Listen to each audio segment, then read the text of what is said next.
istilah yang dikhususkan oleh Allah ke atas orang bukan Islam namanya kafir. Tapi kalau ditujukan pada orang Islam kita pun tak setuju. Yang berhormat, Yang berhormat seorang yang ada agama. Saya hormat Yang berhormat.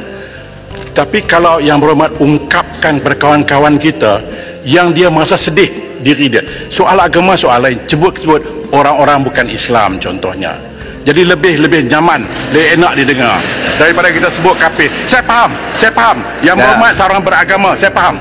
Tapi kalau saya kenal lagi tu, dia berkawan baik dengan kita, tiba-tiba perkataan itu bagi mereka sensitif. Kita faham maksud kafir itu faham, tapi tak semua orang merasakan selesa dengan perkataan itu. Jadi saya minta, saya mohon, saya rayu sangat YB, jangan gunakan kata-kata yang boleh membuatkan mereka rasa sensitif. Itu saja.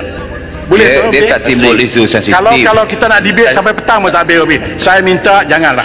Saya tahu Wabi lebih hebat daripada saya. Saya minta kita keluarkan istilah tersebut bukan bermakna kita nak menghina. Tapi kalau misalnya dalam ayat Quran jelas disebut, kita baca ayat Quran yang berkaitan dengan sifat orang kafir dan sebagainya, yang terpaksa kita baca ayat tersebut, adakah itu termasuk dilarang? Innallazina amanu wallazina kafaru contohnya. Takkanlah itu pun tak boleh. Tengoklah penggunaan ayat. Saya tidak menyebut tidak boleh. Jangan asosiasikan. Jangan bergantung kepada penggunaan ayat. Kalau ayat itu memang ditafsirkan begitu, kita nak kata Yang berhormat, kalau saya nak buka medan ini akan ada 70 orang akan pergi pandangan berbeza. Kalau nak buka medan ini. Jadi cukuplah. Saya faham. Tapi tengok keadaan lah. Terima kasih Yang berhormat. Tengok keadaan. Baik. Kalau memang ayat itu diterjemahkan begitu, Yang berhormat cukup. Tidak bermaksud untuk nak menghina. Dah cukup. Cukuplah Yang berhormat.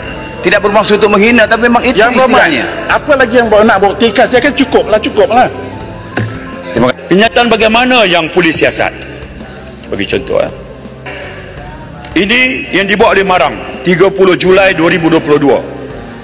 Ada aduan dibuat sepanjang 22 bulan memerintah, Pakatan Harapan telah merungkai perlembagaan persekutuan, buang Islam, cabar hak istimewa orang Melayu. 22 bulan saya dengan Pagoh sama-sama dalam kerajaan. Pernahkah Pagoh, cuba kita recall balik, pernah tak 22 bulan tu ada sebarang kertas Jemaah Menteri atau sebarang keputusan di peringkat majlis tertinggi Pakatan Harapan kita sebut nak rungkai perlembagaan dan nak buang Islam? Tak ada. Tapi ini diungkap. Oleh kerana itu aduan dibuat. Ya.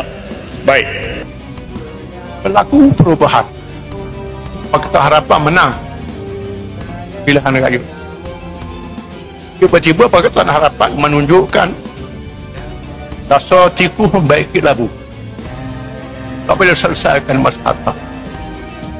Ataupun nak rungkai perlembagaan, cabut Islam, cabut istimewa orang Melayu, buat macam-macam, nak rungkai.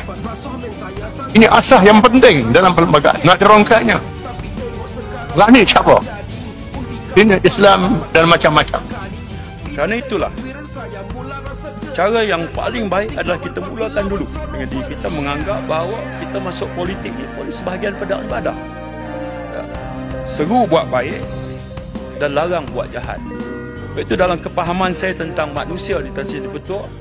Dalam Quran dia cerita di dunia ini klasifikasi manusia itu ada 3. Muslim yang mengucap syahadah, yang tak mengucap syahadah disebut non-Muslim.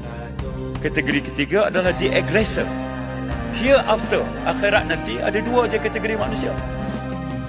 Pengakhiran yang baik atau pengakhiran yang tidak baik, 2 je. Sebab itu dia yang bergelar Muslim dalam dunia ini pun ada lagi 5 klasifikasinya. Ada awliya, ada solihin, ada fasikun, ada zalimun, ada munafikun. Di kalangan kita yang Muslim itu pun yang mengucap syahadah ada lagi klasifikasinya. Mudah-mudahan kita nak tergolong yang baik-baik. Jadi don't simply kita accuse, ini kafir, ini munafik, ini tak. Itu urusan Allah Ta'ala. Allah Ta'ala bagi panduan supaya kita tengok.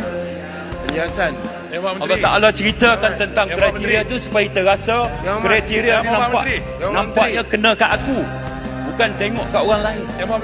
Di kalangan non-Muslim pula, Al-Quran pun membahagikan kepada atheist, kepada musyrik, kepada kafir, kepada rejector dan kepada ahli kitab. Bagi saya tanya soalan. Baik, itu.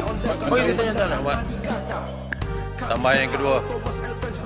Ini hal kafir dah selesai. Bila Allah Ta'ala cerita dalam Al-Quran tentang karakteristik siapa zalimun, siapa fasikun, kita cuba jauh dan kemudian kita cuba tengok barangkali sifat tu ada pada aku. Barulah betul. Ni bila nampak yang itu, ni sikap ni tak ada pada aku, ada pada orang lain. Masa dah habis. Wabillahi taufiq wal hidayah. Assalamualaikum warahmatullahi wabarakatuh.